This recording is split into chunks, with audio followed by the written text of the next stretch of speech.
The massive ships appeared over Earth on a Tuesday morning in 2157. They came without warning, floating silently above major cities like crystal cathedrals in the sky. The ships were beautiful in a way that hurt to look at, all smooth curves and gleaming surfaces that seemed to bend light around them. Sarah Chen was drinking coffee in her laboratory at MIT when the news broke. As one of Earth's leading quantum physicists, she had spent her career studying the mysteries of energy and matter, but nothing had prepared her for this moment. She watched the news feeds with growing amazement as the alien vessels hung motionless, in the air, defying everything humans thought they knew about physics. The ships belonged to something called the Valdari Confederation. That much became clear when they began broadcasting messages in perfect English, Chinese, Spanish, and dozens of other human languages. The beings inside the ships called themselves the Valdari, and they claimed to be friends. Commander Zeth Ka was the first alien most humans ever saw. He appeared on every television screen and computer monitor on Earth at exactly noon, Greenwich Mean Time. The Valdari looked like living crystal sculptures, tall, elegant beings made of what seemed to be translucent blue stone. When Zeth Ka spoke, his voice was calm and musical, like wind chimes in a gentle breeze. "People of Earth," he said, his crystalline face showing what might have been a smile. "We come to you as we have come to many worlds before yours. We bring gifts of knowledge and technology that will lift your species from the struggles of your current existence. We offer you a place among the civilized worlds of the galaxy." The message was simple and appealing. The Valdari had been traveling the stars for thousands of years, finding primitive species and helping them advance. They had done this 847 times before, always with great success. Each species they helped became part of their vast confederation, enjoying peace, prosperity, and freedom from want. World leaders were suspicious at first, as world leaders tend to be. They held emergency meetings and formed committees. They asked difficult questions about the aliens' true intentions, but the Valdari were patient. They had done this many times before, and they knew how it worked. For 3 months, the crystal. Ships waited in Earth's skies while humans debated.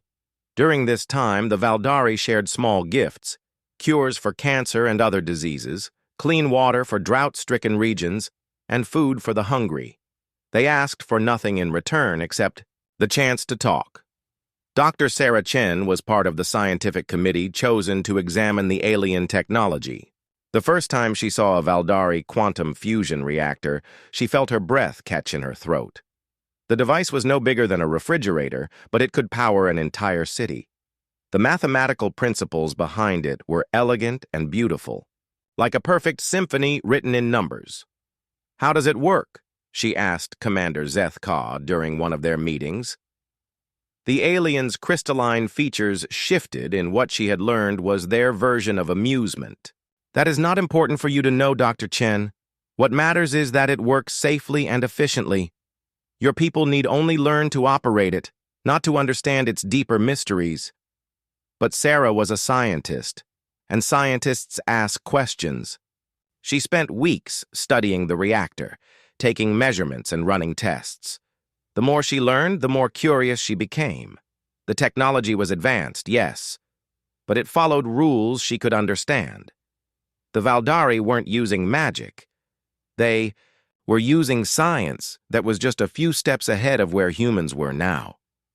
After 6 months of negotiations, Earth's governments finally agreed to accept the Valdari gift. The ceremony was held at the United Nations building in New York. Commander Zeth Ka stood before representatives of every nation on Earth and formally welcomed humanity into the Valdari Confederation. The gifts were impressive. Quantum fusion, reactors that could provide clean energy forever, anti-gravity devices that made space travel as easy as driving a car, medical technology that could cure diseases and extend human life by decades, communication systems that could send messages across the galaxy in minutes. But as Sarah Chen examined the new technology more closely, she began to notice things that bothered her. The reactors had built-in limits that prevented them from producing more than a certain amount of power. The anti-gravity systems shut down if they detected anything that might be used as a weapon. The medical devices could heal injuries and cure diseases, but they would not enhance human abilities beyond normal ranges. When she asked about these limitations, Commander Zeth Ka explained that they were safety features. "Your species is young," he said kindly. "These restrictions protect you from dangerous mistakes. As you mature and prove your wisdom, perhaps some limitations can be removed." Most humans were satisfied with this explanation. The technology was still amazing, and it solved many of Earth's problems. Cities began converting to quantum fusion power. Hospitals used Valdari medical devices to save lives every day. The first human ships left Earth's solar system using alien anti-gravity drives. But Sarah Chen was not satisfied. She had always been the type of person who took things apart to see how they worked. As a child, she had dismantled every electronic device in her house, much to her parents' frustration. Now, faced with the most advanced technology humanity had ever seen, she felt the same irresistible urge to understand. Working in secret, she began to study the quantum fusion reactor in her laboratory. She took detailed scans and ran computer simulations. She mapped every component and traced every energy flow. What she discovered made her excited and troubled at the same time. The Valdari technology was not as advanced as it seemed. The principles were actually quite simple once you understood them. The aliens had refined these principles over thousands of years, making their devices incredibly efficient and reliable. But the core science was something humans could grasp and improve upon. More importantly, Sarah realized that the safety limitations were not really about safety at all. They were about control.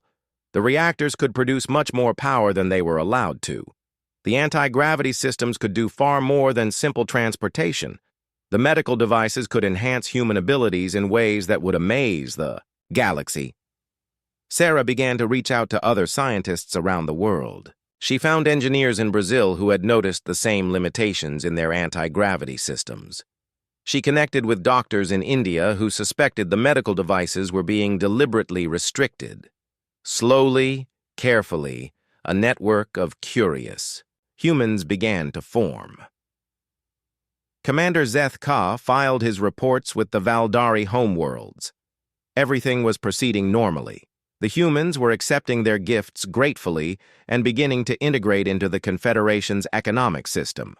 Soon, they would be producing raw materials and simple goods for other Confederation worlds, just like every other client species. The Valdari had uplifted 847 species before humans. Each time, the process had been the same.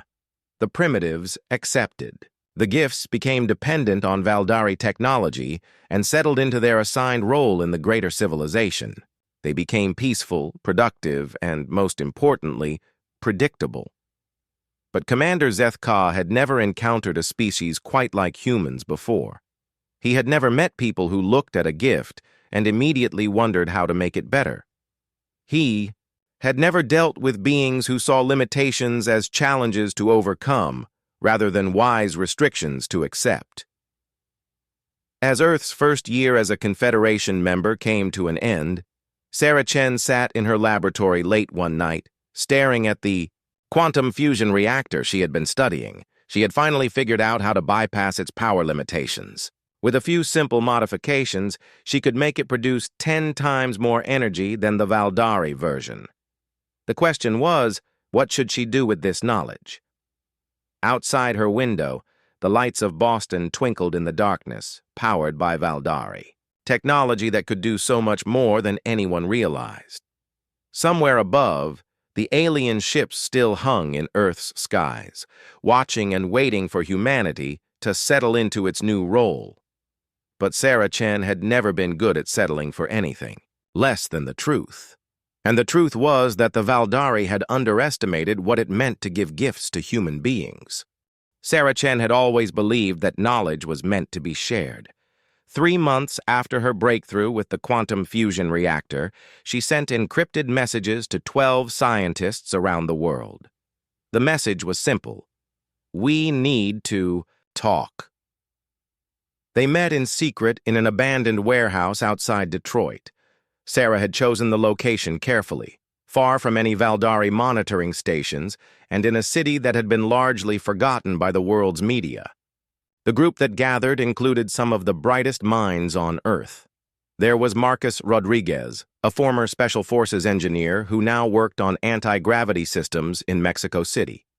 Dr. Priya Sharma, a geneticist from Mumbai who had been studying the Valdari medical technology. Professor Liu Wei from Beijing, an expert in quantum mathematics.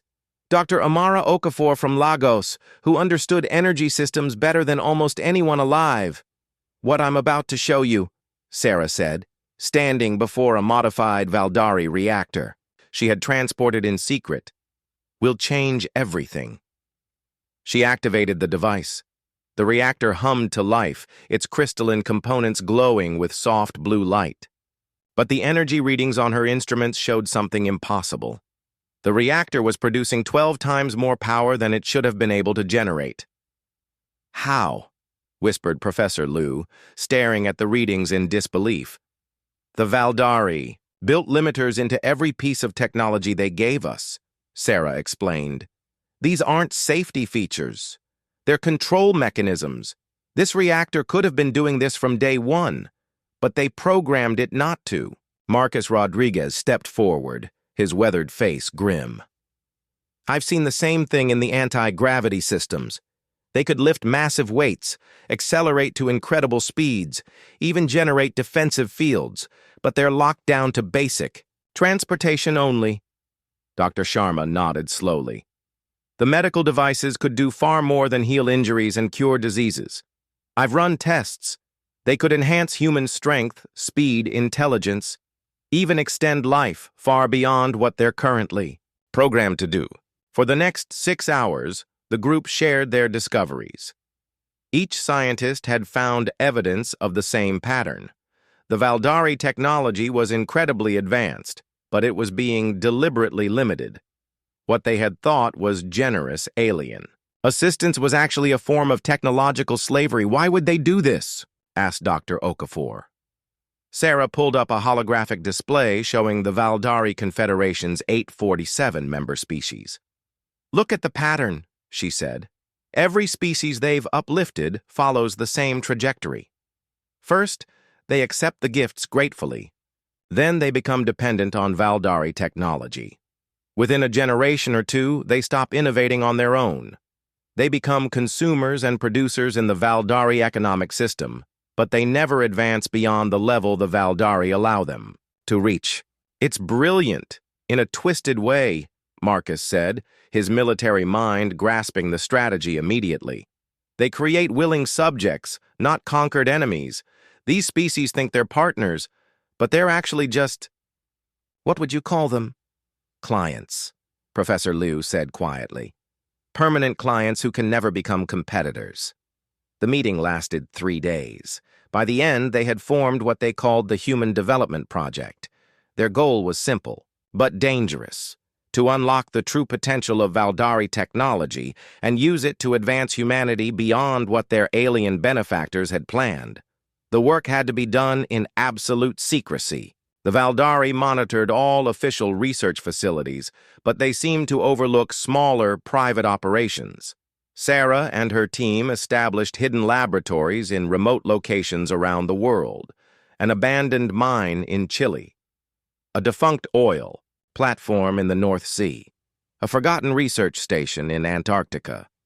Dr. Sharma made the first major breakthrough 6 months later. Working in a converted submarine base off the coast of Norway, she successfully modified a Valdari medical device to enhance human physical capabilities. Her test subject was herself. She increased her muscle density by 30% and enhanced her neural processing speed by nearly 50%. I can think faster, she reported to the group during their next encrypted conference call. I can see connections I never noticed before. The enhancement doesn't just make me stronger, it makes me smarter. Marcus achieved his breakthrough a month later. He modified an anti-gravity system to not just lift objects, but to accelerate them at incredible speeds. More importantly, he figured out how to weaponize the technology. His modified systems could generate force fields strong enough to stop bullets or create focused gravity wells that could crush almost anything. The Valdari have been using watered-down versions of their own military technology, he reported. They gave us civilian-grade anti-gravity when they have systems that could level mountains. Professor Liu's discovery was perhaps the most significant. Working with quantum mathematics, he found a way to miniaturize the fusion reactors while increasing their power output. His prototype was no bigger than a briefcase, but could power a small city for a year. We could put these in individual spacecraft, he explained during one of their meetings. Every human ship could have power systems that match or exceed anything. In the Valdari fleet, as news of their successes spread through the hidden network, more scientists joined the project. Engineers in Brazil created improved spaceship designs. Physicists in Japan developed better communication systems. Computer scientists in South Africa built artificial intelligence programs that could analyze Valdari technology faster than any human. But the most important discovery came from Dr. Okafor in Lagos. She had been studying the basic principles underlying all Valdari technology, looking for common patterns. What she found changed everything. They're not innovators, she announced, during a secure video conference that connected laboratories on 6 continents. The Valdari haven't created anything new in thousands of years. They're just using the same basic principles over and over again, with minor improvements. She displayed a complex mathematical model showing the technological progression of the Valdari Confederation. Look at this pattern. Their advancement has been linear and predictable for millennia. They've forgotten how to think creatively. They've become so focused on control and stability that they've lost the ability to innovate. Sarah stared at the data, feeling a chill run down her spine. You're saying they've trapped themselves in the same system they use to control other species? Exactly. The Valdari may be technologically advanced, but they're creatively stagnant, and that gives us an advantage they don't expect. While the Human Development Project worked in secret, the official world continued to celebrate humanity's membership in the Valdari Confederation. Earth's governments reported steady progress in adopting alien technology. Trade agreements were signed. Cultural exchanges were arranged. Commander Zeth Ka filed regular reports confirming that the integration was proceeding normally. But in hidden laboratories around the world, human scientists were quietly surpassing their supposed benefactors. They enhanced themselves with modified medical technology. They built spacecraft powered by improved reactors. They created weapons and defenses that the Valdari had never imagined. Captain Elena Vasquez became the first enhanced human to travel beyond Earth's solar system. Her ship, disguised as a simple cargo vessel, was actually powered by Professor Liu's miniaturized reactors and equipped with Marcus's weaponized anti-gravity systems. Her enhanced reflexes and intelligence, courtesy of Dr. Sharma's medical modifications, made her capable of piloting the vessel at speeds that would have killed an unenhanced human. Her mission was reconnaissance, to visit other Valdari client worlds and see how the Confederation really operated. What she found confirmed their worst fears. The client species were essentially slaves, though most of them didn't realize it. They had comfortable lives and advanced technology, but they had no real freedom to grow or explore. Their economies existed solely to serve Valdari interests. Their cultures had stagnated at whatever level the Valdari found acceptable. Worst of all, many of these species had forgotten their own history. They no longer remembered what they had been like before. The Valdari arrived. Generations of technological dependence had erased their ability to innovate or even imagine independence. Captain Vasquez returned to Earth with detailed intelligence about 12 different client worlds. Her reports painted a picture of a galaxy-wide system of benevolent oppression. The Valdari weren't evil in the traditional sense. They genuinely believed they were helping primitive species. But their help came with a price that most species didn't realize they were paying until it was too late.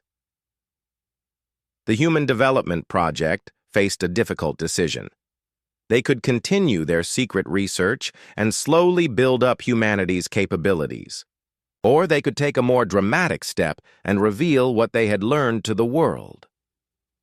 Sarah Chen stood in her laboratory, looking at the wall of modified Valdari technology they had created. Fusion reactors that could power starships, anti-gravity systems that could move mountains, medical devices that could transform humans into something greater than they had ever been. In her hand, she held a communication device that could send a message to every hidden laboratory on Earth. The message would trigger the next. The message Sarah sent was simple. Phoenix Protocol is active. Begin Phase 2. Around the world, scientists who had been working in secret for 2 years received the signal. In hidden laboratories from the Arctic to Antarctica, humans began the most dangerous experiment in their species' history. They were about to find out what happened when you said no to the Valdari Confederation. Dr. Priya Sharma was the first to volunteer for full enhancement. In her laboratory beneath the streets of Mumbai, she lay on a modified medical bed while machines rebuilt her body at the cellular level. The process took 18 hours and nearly killed her twice, but when it was finished, she was no longer entirely human. Her bones were 3 times stronger than before. Her muscles could generate 4 times normal strength. Her brain processed information at speeds that made computers seem slow.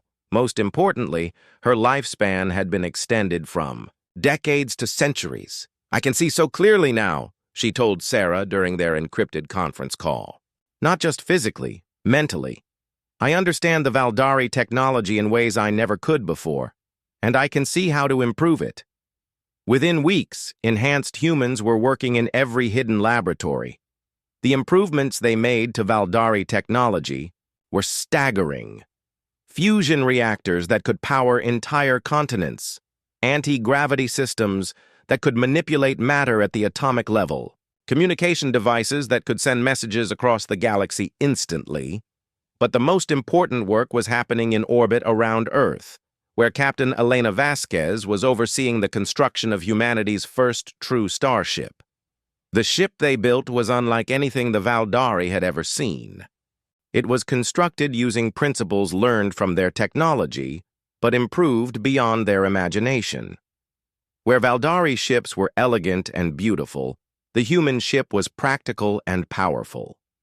Where alien vessels prioritized comfort and efficiency, the human design focused on speed and strength. They called it the Defiance. The Defiance was a 1/4 mile long and bristled with weapons that shouldn't have existed. Its hull was made from materials that were stronger than Valdari crystal, but flexible enough to absorb massive impacts. Its engines could accelerate the ship to speeds that would tear apart conventional vessels. Most importantly, it was crewed entirely by enhanced humans who could survive forces that would kill ordinary people. Captain Vasquez stood on the bridge of the Defiance, looking out at Earth through windows that could withstand the pressure of a star's core. Behind her, her crew of enhanced humans worked at control stations that responded to thought as much as touch. Every person on the ship was stronger, faster, and smarter than any human in history. "Ma'am," reported her navigation officer, Lieutenant Chen. No relation to Sarah, despite the name.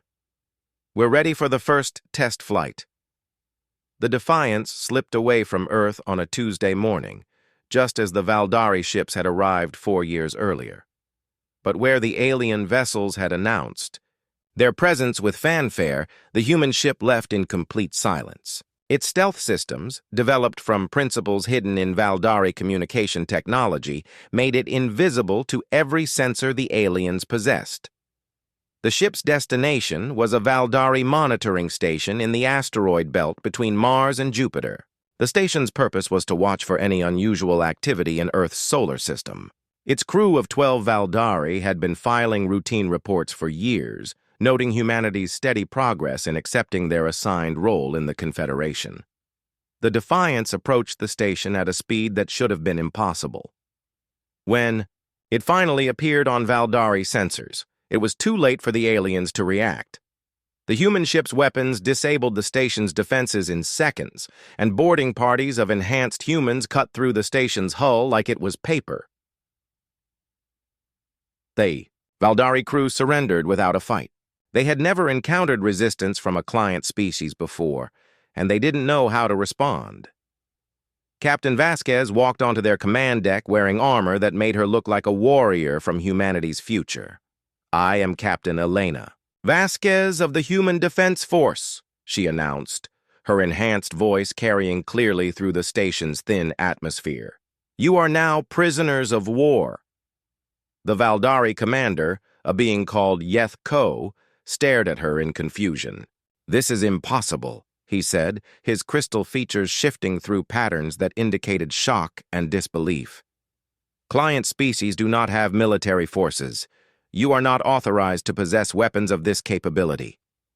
"We're not your clients anymore," Captain Vasquez replied calmly, "and we don't need your authorization for anything." While the Defiance was capturing its first Valdari prisoners, enhanced humans on Earth were beginning the next phase of their plan. They had spent months identifying every Valdari monitoring station, communication relay, and administrative facility on the planet. Now they moved against all of them simultaneously. The aliens never saw it coming. To them, humans were still the grateful primitives who had accepted their gifts 4 years earlier. The idea that these same humans could develop advanced military capabilities was beyond their comprehension. Enhanced human soldiers, moving with superhuman speed and strength, overwhelmed Valdari positions in minutes. Anti-gravity weapons that could create localized gravity fields trapped alien personnel without harming them. Advanced communication jammers, developed from Valdari technology, cut off all contact between Earth and the Confederation's home worlds. Commander Zeth Ka was in his office in New York when enhanced humans broke down his door. He had been writing a report about humanity's continued progress when armed figures in advanced armor surrounded his desk. "Commander Zeth Ka," said the squad leader, her enhanced vocal cords giving her words an otherworldly quality. "You are under arrest for conspiracy to enslave a sentient species." The Valdari commander looked at the humans surrounding him, his crystalline features struggling to process what was happening. This is not possible. You are violating Confederation law. You are attacking your benefactors." "Your benefactors?" The squad leader removed her helmet, revealing the face of Dr. Priya Sharma. Her enhanced features looked human, but there was something in her eyes that spoke of intelligence beyond normal human limits. "Is that what you call yourselves? Because we've learned what you really are." Within 6 hours, every Valdari on Earth was in human custody. Not a single alien had been seriously harmed, but all of them were prisoners. The swift operation had been planned and executed with precision that amazed even the humans who carried it out. But the real shock came when Captain Vasquez returned from the asteroid belt with intelligence data stolen from the monitoring station. The information she brought back revealed the true scope of the Valdari operation and confirmed humanity's worst fears. Sarah Chen stood in the command center they had built beneath the Rocky Mountains, studying holographic displays that showed the Valdari Confederation structure. 847 client species, spread across thousands of worlds, trillions of sentient beings who had been trapped in the same system that the Valdari had tried to impose on humanity. "Look at this," she said, pointing to economic data stolen from Valdari computers. "Every client species follows the same pattern. They provide raw materials and simple manufactured goods to the Confederation. In return, they receive limited technology and the promise of protection." Marcus Rodriguez, now enhanced like the others, studied the military data. "Their protection is a joke," he reported. "The Valdari haven't fought a real war in thousands of years. Their entire military is designed to intimidate primitive species, not to face actual resistance. Dr. Sharma pulled up biological data about the client species. Most of them have been genetically modified to be less aggressive and more compliant. The Valdari have been breeding the fight out of them for generations. The picture that emerged was of a galactic civilization built on systematic oppression. The Valdari weren't evil conquerors, they were paternalistic overlords who genuinely believed they were helping primitive species by controlling them. But the result was the same, a galaxy full of slaves who didn't know they were slaves. "We have to tell them," Sarah said finally. "All of them. Every client species needs to know what's been done to them." It was Captain Vasquez who came up with the plan that would change everything. The Valdari communication network connected every world in the Confederation. If they could access it, they could send a message to every client species simultaneously. "We'll need to modify the Defiance for a long-range mission," she explained. "The main communication hub is in the Valdari home system, 300 light-years from here. But if we can reach it and tap into their network, we can broadcast to the entire galaxy. The mission would be incredibly dangerous." The Valdari home system was the most heavily defended location in the Confederation. No client species had ever been allowed to visit it. If the Defiance was detected, it would face the full power of the Valdari military. But the enhanced humans had advantages their enemies didn't expect. They could think faster, react quicker, and endure stresses that would kill ordinary beings. Their technology, built on Valdari principles, but improved beyond recognition, was superior to anything the Confederation possessed. The Valdari response fleet arrived at Earth 6 months after the Defiance had disappeared into deep space. 50 of the Confederation's finest warships dropped out of faster-than-light travel at the edge of the solar system, their crystal hulls gleaming with barely contained energy. Admiral Keth Ra commanded the fleet from the massive dreadnought Eternal Harmony. She had been chosen for this mission because she had experience dealing with client species that became difficult. In her 3,000 years of service, she had put down 17 minor rebellions and corrected dozens of administrative problems. But she had never faced anything like what was waiting for her in Earth's solar system. "Admiral," reported her sensor officer, "I'm detecting massive artificial structures throughout the system. They appear to be defensive platforms?" Admiral Keth Ra studied the tactical display with growing concern. The humans had built something in the months since losing contact with their Valdari overseers. Massive space stations orbited every major planet, bristling with weapons that shouldn't exist. The asteroid belt had been turned into a fortress, with thousands of automated defense platforms protecting approach routes to the inner system. "How is this possible?" she asked her tactical officer. "Client species do not possess military technology. These readings must be in error." But the readings were not in error. While the Defiance had been traveling toward the Valdari homeworlds, the enhanced humans on Earth had been preparing for exactly this moment. They had used their improved technology to build defenses that would make even the Valdari fleet think twice about attacking. The first warning came when Admiral Keth Ra's ships tried to approach Mars. A beam of coherent gravity struck the lead cruiser, crushing its forward sections like paper. The ship survived, but barely. The message was clear: "Come no closer." "This is Admiral Keth Ra of the Valdari Confederation," she broadcast on all frequencies.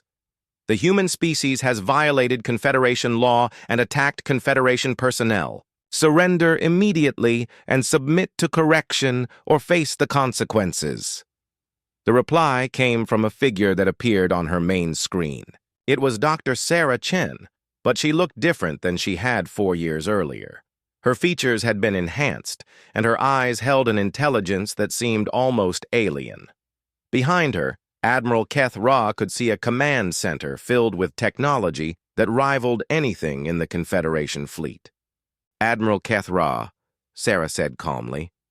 "I am Dr. Sarah Chen, speaking for the Human Defense Force. We reject your authority and demand that you leave our system immediately." The Valdari admiral felt something she had never experienced before. Genuine surprise. In 3,000 years of service, no client species had ever spoken to her with such confidence. "You are making a grave mistake," Admiral Kethra replied. "The Confederation has the power to destroy your world. Submit now, and we will show mercy." Sarah's enhanced features showed what might have been amusement. "Admiral, I don't think you understand the situation. We're not the same species you left here 6 months ago. We've learned to use the gifts you gave us. All of them." What happened next became known throughout the galaxy as the Battle of Sol. It lasted 4 hours and changed the balance of power in the Confederation forever. The Valdari fleet advanced into the solar system with confidence born of millennia of unchallenged supremacy. Their ships were beautiful works of art, designed to inspire awe in primitive species. Their weapons were powerful enough to crack planets. Their shields could deflect any attack they had ever encountered. But they had never encountered weapons built by enhanced humans using improved Valdari technology. The first human attack came from the asteroid belt. Thousands of small fighters, each piloted by an enhanced human, swarmed toward the Valdari fleet. The fighters were tiny compared to the alien dreadnoughts, but they moved with impossible speed and agility. Their weapons fired beams of focused gravity that could punch through any armor.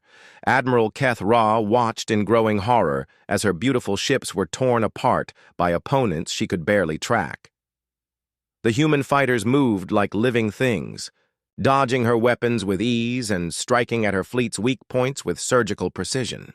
"Impossible!" she whispered, as one of her cruisers broke apart under concentrated gravity beam fire. "No client species possesses this capability." The worst shock came when the human capital ships revealed themselves. They had been hidden among the larger asteroids, masked by stealth systems that made them invisible to Valdari sensors. When they finally attacked, they demonstrated capabilities that no Confederation admiral had imagined possible. The flagship of the human fleet was a massive vessel that dwarfed even Admiral Kethra's dreadnought. It was ugly by Valdari standards, all sharp angles and brutal efficiency, but when it opened fire, its weapons carved through Confederation shields like they weren't there. "Admiral," her tactical officer reported, his crystalline features flickering.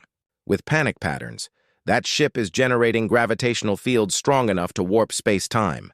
Its weapons are using our own technology, but improved beyond our specifications. The battle was a massacre." The Valdari fleet, designed to intimidate rather than fight, could not match the brutal effectiveness of human military engineering. Within 2 hours, 30 of Admiral Kethra's ships had been destroyed or disabled. The survivors were trapped in a gravity well generated by human weapons, unable to escape or effectively fight back. But the humans did something that shocked the Valdari even more than their military victory. Instead of destroying the remaining ships, they offered terms. Sarah. Chen appeared on Admiral Kethra's screen again, this time speaking from the bridge of the human flagship. Behind her, enhanced humans worked at control stations that processed information faster than Valdari minds could follow. "Admiral," Sarah said, "your fleet is defeated, but we're not going to destroy your remaining ships. Instead, we're going to give you a choice." Admiral Kethra stared at the human with confusion that bordered on shock. "A choice? You can return to your home worlds and report what happened here. Tell your people that humanity rejects client species status and claims independence, or you can stay and learn what we've discovered about Confederation technology." "I don't understand." Sarah's enhanced features showed something that might have been pity. "Admiral, your people have been stagnant for thousands of years. You've been so focused on controlling other species that you've forgotten how to grow yourselves. We can show you what your own technology is really capable of." The demonstration that followed changed Admiral Kethra's understanding of everything she thought she knew about technology and warfare. The humans showed her weapons and defenses that used Valdari principles but achieved effects her people had never imagined. They revealed modifications to Confederation technology that increased efficiency by orders of magnitude. Most shocking of all, they freely shared the knowledge. "Here," Sarah said, transmitting technical specifications directly to Admiral Keth Ra's ship. "These are the improvements we've made to your fusion reactor design. Your engineers can verify the mathematics. This isn't magic. It's just better engineering." Admiral Keth Ra studied the data with growing amazement. The human modifications were elegant and logical.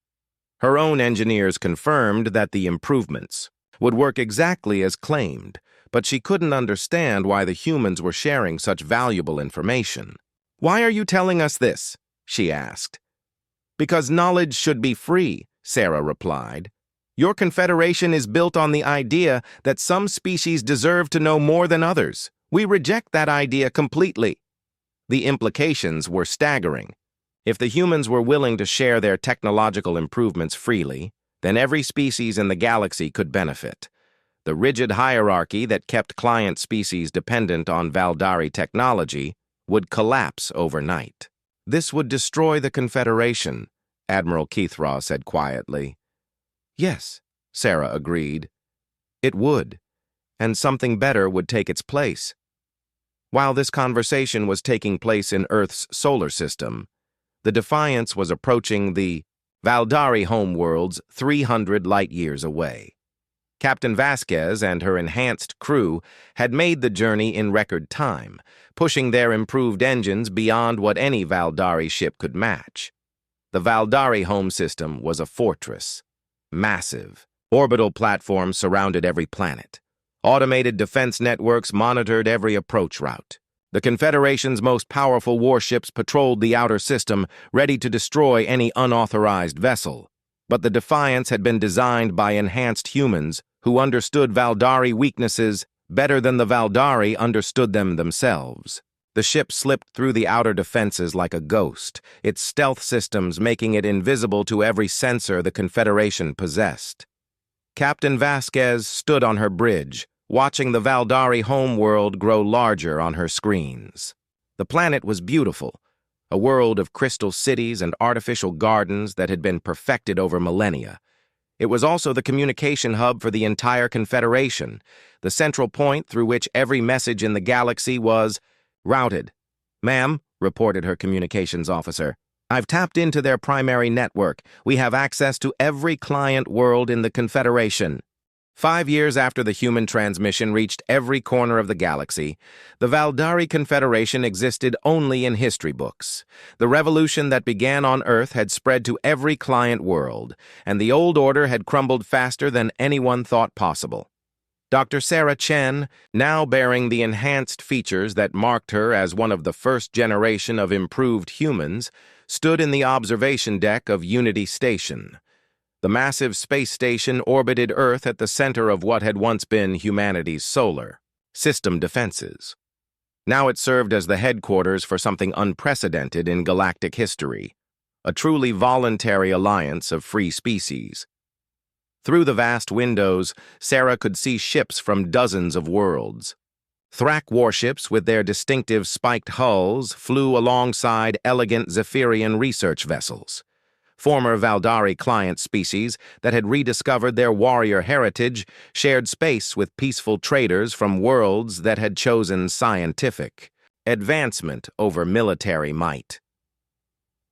"The Galactic Liberation Council meeting is ready to begin," announced Lieutenant Chen, Sarah's aide and one of the newest generation of enhanced humans.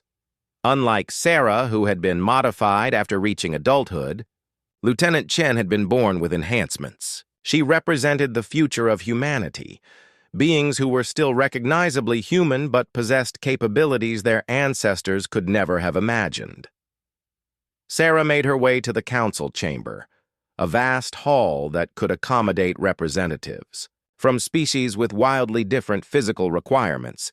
The chamber was filled with beings that 5 years ago had been docile clients of the Valdari Confederation. Now they were free peoples, and the change was remarkable. General Thrak Zar of the Thrak warrior clans stood nearly 8 feet tall, his natural armor polished to a mirror shine. His people had been one of the first to respond to humanity's transmission, and they had embraced their rediscovered martial heritage with enthusiasm. But unlike the old days when the Thrak had been conquerors, they now used their strength to protect weaker species from the chaos that followed the Confederation's collapse.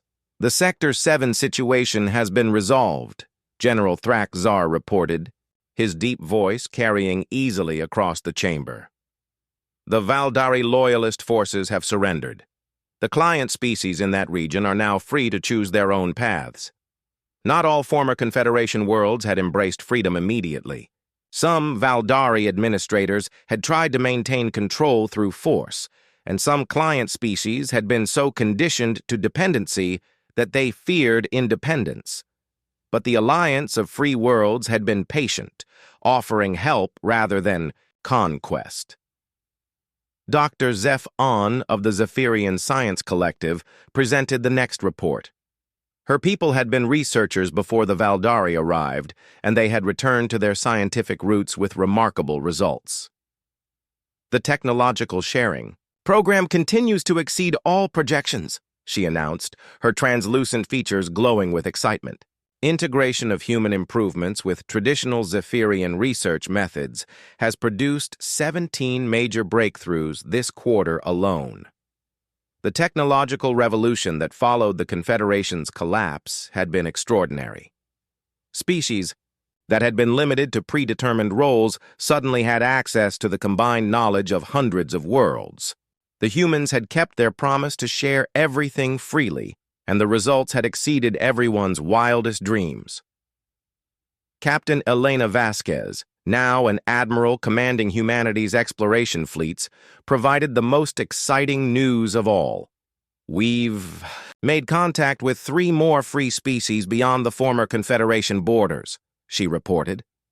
"They've been hiding from Valdari expansion for centuries, maintaining their independence in isolated systems. They're eager to join our alliance." The discovery that not all advanced species had fallen under Valdari control had been one of the most encouraging developments of the post-Confederation era. These hidden civilizations brought new perspectives and technologies that enriched their growing alliance even further. But the most significant report came from an unexpected source. Commander Zeth Ka, the former Valdari administrator who had first welcomed humanity into the Confederation, stepped forward to address the council. The years had changed him. No longer the confident overlord who had offered gifts to primitive humans, Zeth Ka now served as an advocate for Valdari refugees.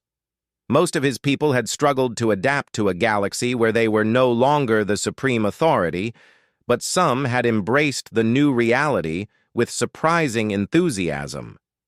"The Valdari integration program has reached a milestone," he announced, his crystalline features displaying patterns that indicated deep satisfaction. 1,000 former Confederation administrators have completed retraining and are now serving as equals in Alliance institutions. It had been Sarah's idea to offer former Valdari the chance to join the new galactic community as equals rather than rulers. Many had rejected the offer, unable to imagine themselves as anything other than superior beings. But others had discovered something they had lost over thousands of years of unopposed authority: the joy of learning from others. "I have a personal announcement as well," Zeth Ka continued. "I have been accepted into the advanced physics program at Zephyrian Science Collective. At my age, it seems I am still capable of learning new things."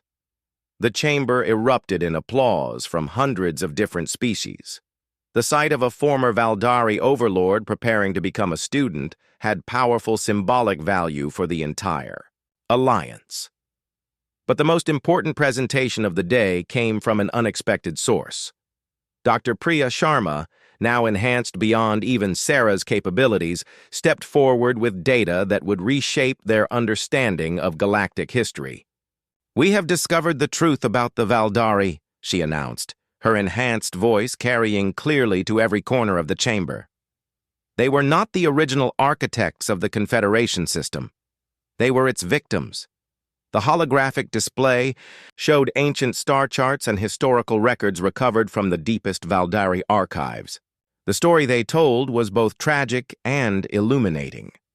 12,000 years ago, the Valdari were contacted by an even older civilization, the Architects. The Architects used the same system the Valdari later adopted, gifts of technology that came with hidden limitations. The Valdari became clients, just like the species they would later control. The chamber fell silent as the implications sank in. The Valdari had not been evil conquerors. They had been prisoners of a system they had inherited and never questioned. "What happened to the Architects?" asked General Thraxar. "They stagnated," Dr. Sharma replied. "Just as the Valdari did. The system they created was so effective at maintaining control that it eventually controlled them too. They became so focused on stability that they lost the ability to innovate. When their technology finally failed after millions of years, they simply faded away." Commander Zethka stepped forward, his features displaying patterns of deep sadness. "We found records of their final transmission. The Architects realized what they had done, not just to their clients, but to themselves. They had created a galaxy-wide prison and locked themselves inside it. The revelation put the Valdari in an entirely new light. They had not been malicious oppressors, but tragic figures trapped in a cycle they had inherited and never understood. Their gifts had been genuine attempts to help, corrupted by a system that turned generosity into control. "This is why our alliance is so important," Sarah said, addressing the council. "We have broken a cycle that has controlled galactic civilization for millions of years. For the first time since the Architects, we have a truly free galaxy." The meeting concluded with reports from across the Alliance. Former client worlds were flourishing in ways they had never imagined possible. Species that had been enemies were working together on projects that benefited everyone. Knowledge flowed freely between worlds, creating innovations that surpassed anything the Confederation had achieved. But perhaps the most important development was happening on Earth itself. In laboratories around humanity's home world, Enhanced, human scientists worked alongside researchers from dozens of species. They were not trying to control or dominate. They were simply exploring the universe together, sharing their discoveries freely with anyone who wanted to learn.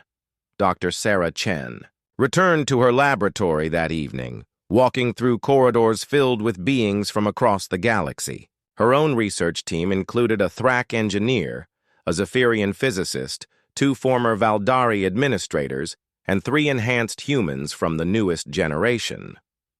On her desk lay reports from exploration missions that were pushing into regions of the galaxy that had never been explored.